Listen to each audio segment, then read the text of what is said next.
बिस्मिल्लाहिर्रहमानिर्रहीम, अस्सलाम वालेकुम। मैं हूं आपका मेज़बान आकिल हुसैन। नाज़रीन, ईरानी सदर इब्राहिम रईसी की शहादत, हादसा या फिर साजिश, आज के प्रोग्राम में भी इसी पर ही हम बात करेंगे, क्योंकि कुछ गैर मामूली बातों की निशानदेही के साथ दो तिलखखेज किस्म की रिपोर्ट सामने आ चुकी हैं। तुर्क मीडिया ने कुछ गैर मामूली बातों की निशानदेही की है, उस पर बाकायदा इस वक्त रूस भी चीख उठा है। इसकी मुकम्मल तफसीलात आज के प्रोग्राम में आपके सामने रखेंगे।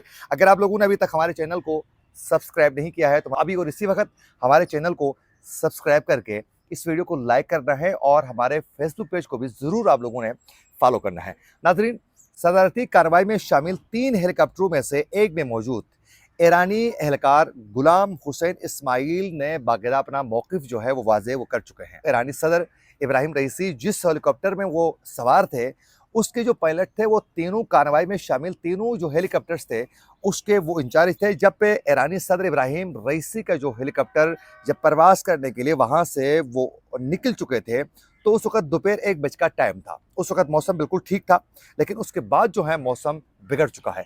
हालाँकि महकमे मौसमियात की जो रिपोर्ट होती है उस पर आप देख सकते हैं 1 हफ़्ते तक जो हैं आप प्रेडिक्शंस को नोट कर सकते हैं। उसमें 1 हफ़्ते तक किस घंटे में कहाँ बारिश होगी, कहाँ बादल होंगे, किस जानिब बादलों का रुख है, ये तमाम चीज़ें तयन की जाती है। तो फिर ये कैसे हो सकता है कि 1 घंटा पहले उस एरिया में, तबरेज़ के एरिया में मौसम बिल्कुल ठीक था, फिर 1 घंटे बाद जो है मौसम कैसे बिगड़ सकता है? ये जो इब्राहिम रईसी साहब के हेलीकॉप्टर के जो पायलट था, वो ऑलरेडी इंचार्ज था। दोनों जो दीगर जो 2 पायलट्स थे, 2 हेलीकॉप्टरों के, उनको वो अहकामात दे चुके हैं कि ये जो सामन बादल हैं, इससे बचने के लिए अपने जो हेलीकॉप्टर्स हैं, उनको मज़ीद ऊँचाई पर लेके जाएँ। उसके बाद उनका कहना है, जो ही वो बादलों के ऊपर जो ही पहुँच गए थे उस पायलट के अहकामात के साथ, उसके बाद 30 सेकंड के बाद ही उनका राबिता सदर के हेलीकॉप्टर के साथ मुनक़ता हो चुका था। वो गायब हो चुका था हेलीकॉप्टर। उनका कहना है कि हमने पूरी कोशिश की, लेकिन रेडियो आलात से जो राबिता था, वो मुनक़ता होने की वजह से मुमकिन ही नहीं हुआ। उसके बाद उनका कहना है गुलाम हुसैन इस्माइल का कि हमारा पायलट परवाज़ को नीचे इसलिए नहीं ले जा सकता था, वो जो बादल थे उससे नीचे इसलिए नहीं लेके जा सकता था क्योंकि वहाँ मौजूद जो बादल थे, वो बहुत ज़्यादा थे और अगर वो नीचे लेके जाते तो उससे कोई भी हादसा पेश आ सकता था। इसीलिए उन्होंने करीबी जो तानबे की कान थी उस पर उतारा गया है। उनका मज़ीद कहना है कि वज़ीर ख़ारिजा हुसैन अमीर और सदर के हिफाज़ती यूनिट के सरबराह को भी कई बार फ़ोन किया, मगर उनकी जानिब से भी जवाब नहीं आया। सदर के पायलट कैप्टन मुस्तफ़वी से भी राबिता किया गया, मगर उससे भी कोई जवाब नहीं मिल गया। उसके बाद उनका कहना है कि गुलाम हुसैन इस्माइल ने राबिता किया कि राबिते की कोशिश के दौरान उन्होंने कॉल उठाई और तबरेज़ में नमाज जुमा के पेश इमाम मोहम्मद अली आल हाशिम ने कॉल उठाई है और आल हाशिम की हालत अच्छी नहीं थी। ताहम उन्होंने तस्दीक की कि सदर के हेलीकॉप्टर वादी में बाकायदा उसको हादसा पेश आया है। उन्होंने कॉल अटेंड की और उन्होंने तस्दीक की कि हेली को इस वक़्त जो है हादसा पेश आ चुका है, हेली क्रैश हो चुका है। उनका मज़ीद कहना था कि इसी दौरान ही आल हाशिम ने फ़ोन किया और आल हाशिम ने ये बात दोहराई कि हेलीकॉप्टर हादसे का शिकार हो चुका है और गुलाम इस्माइल का कहना है कि जब हादसे की जगह मालूम हुआ, तो कहना है कि बाद में जब हमें मालूम हुआ कि इस एरिया में ये हादसा पेश आया है, तो उनका कहना है कि दीगर जो डेड बॉडीज़ वहाँ जो मौजूद थी, उससे ये साफ ज़ाहिर हो रहा था कि जो ही ये हादसे का शिकार हेली हुआ है, उसी वक़्त ही इनकी शहादतें हो चुकी हैं। लेकिन उनमें से आल हाशिम की जो मौत है वो कई घंटों बाद हो चुकी है, क्योंकि उन्होंने राबिता भी कर लिया था, लेकिन उनका कहना है कि उनकी मौत जो है वो काफ़ी घंटों के बाद हो चुकी है। तुर्क मीडिया ने कुछ गैर मामूली बातों की उन्होंने निशानदेही की है। तुर्क मीडिया का ये कहना है कि अपनी तज्ज़ियाती उन्होंने जो रिपोर्ट पेश की है, उन्होंने उस पर कुछ सवालात जो उठाए हैं, उनमें से उन्होंने अहम पॉइंट्स ये उठाए हैं कि एक तो तुर्क मीडिया ने ये कहा कि 30 साल पुराना अमेरिका का बनाया हुआ हेलीकॉप्टर को ईरानी सदर ने इस्तेमाल क्यों किया? ये जो ही ये रिपोर्ट उन्होंने ये तज्ज़ियाती रिपोर्ट सामने रखी, उस पर बाकायदा इस मामले पर ही आवाज़ें उठना शुरू हो गई और बिलख़ुसूस इस मामले पर जो हैं रूस की जानिब से भी आवाज़ें उठाई गई हैं और रूस की मीडिया ने बाकायदा चीखते हुए उस पर अपना मौक़िफ़ वाज़ेह कर चुके हैं कि ईरानी सदर इससे पहले अपने दौरों में वो रूसी साख्ता हेलीकॉप्टर इस्तेमाल करते थे। लेकिन इस बार उन्होंने तबरेज़ का जब वो विज़िट कर रहे थे, तो उस दौरान अमेरिकी साख्ता बिल 212 हेलीकॉप्टर का चुनाव किया है। اب یہ سمجھ میں نہیں آتا. اس سے پہلے یہ روس کی میڈیا کا یہ کہنا ہے کہ اس سے پہلے جتنے بھی ہیلی کاپٹر استعمال ہوتے تھے ایرانی صدر کے دورے میں تو وہ روسی ساختہ ہیلی کاپٹر استعمال کرتے تھے، لیکن اس پر جو ہے وہ امریکی ساختہ بل 212 کا استعمال کیوں کیا ہے اس بالخصوص تبریز کے دورے میں.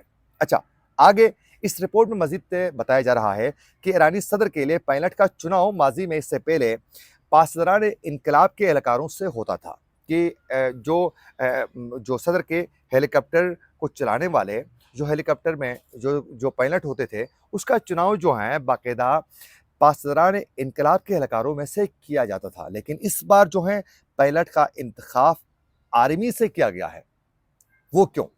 اچھا آگے بڑھیے، اس میں مزید تلخ خیز قسم کی گفتگو کی گئی ہے. صدر کے ہیلی کاپٹر میں 3 مختلف باقاعدہ ٹریکنگ نظام جو ہیں وہ نصب تھے، 3 مختلف قسم کے. ان میں جی پی ایس تھا، ٹرانسپونڈرز بھی شامل تھا. اس کے باوجود ہیلی کو حادثہ پیش آتا ہے. وہ 3 مختلف ٹریکنگ نظام نصب ہونے کے باوجود بھی باقاعدہ رابطہ نہیں ہوتا ہے، نشاندہی نہیں ہوتی ہے کہ ہیلی کس جگہ میں کرش ہو چکا ہے. آخر کر کیوں؟ اس کے ساتھ ساتھ ترک حکام نے رپورٹ میں یہ بھی کہا ہے کہ وہ ہیلی کاپٹر کے سگنل نوٹ نہیں کر سکے، جس سے ظاہر ہوتا ہے کہ یا تو یہ نظام بند ہوا تھا یا موجود ہی نہیں تھا. یہ انہوں نے رپورٹ میں لکھا ہے. اب ایران کی جانب سے بتایا جا رہا ہے کہ ایرانی ذرائع کے مطابق بتایا گیا ہے کہ پرواز سے کچھ ہی دیر پہلے باقاعدہ جو مسافر تھے ان کی ترتیب بھی بدلی گئی ہے. کہ حالت کی ہونا یہ تھا کہ وزیر خارجہ حسین امیر اور تبریز کے گورنر مالک رحمتی جو ہیں ہیلی کاپٹر نمبر 2 میں سوار ہونا چاہیے تھا.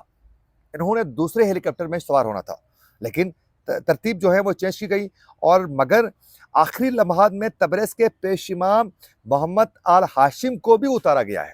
اتارنے کے بعد ان سب کو ایک ہی ہیلی میں سوار کیا گیا ہے، صدر، وزیر خارجہ، اور پھر اس کے بعد جو ہیں محمد آل ہاشم کو بھی باقاعدہ اس میں شامل کیا گیا ہے جو ریبر کے نمائندے تھے.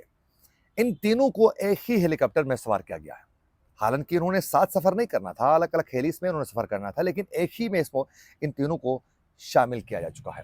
لیکن اب تک یہ بہت سے معاملات پر جو ہیں بہت سے شکوک و شبہات اس رپورٹ کو لے کر، معاملات کو لے کر اس وقت اٹھائے جا رہے ہیں، اور اس کو حادثہ کوئی بھی تسلیم کرنے کے لیے تیار نہیں ہے.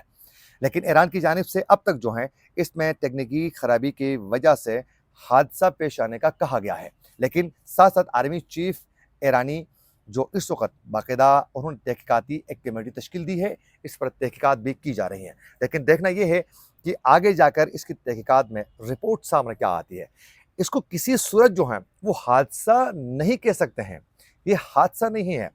ایرانی صدر سفر کرتا ہے، اس میں ہمیشہ وہ روسی ساختہ جو ہیلی کاپٹر تھے اس کا استعمال کرتا تھا. اس بار امریکی ساختہ ہیلی کاپٹر کا استعمال کیوں کیا جاتا ہے، وہ بھی 30 سال پرانا؟ اور پھر عین وقت میں باقاعدہ ترتیب کیوں بدلی جاتی ہے مسافروں کی، اور سب کو ایک ہیلی میں ہی سوار کیوں کیا جاتا ہے؟ بہت سے سوالات ہیں جس کی جوابات حاصل کرنا بہت زیادہ ضروری ہے. اسی کے ساتھ اپنے میزبان عاقل حسین کو دیجیے اجازت. اللہ کے بعد.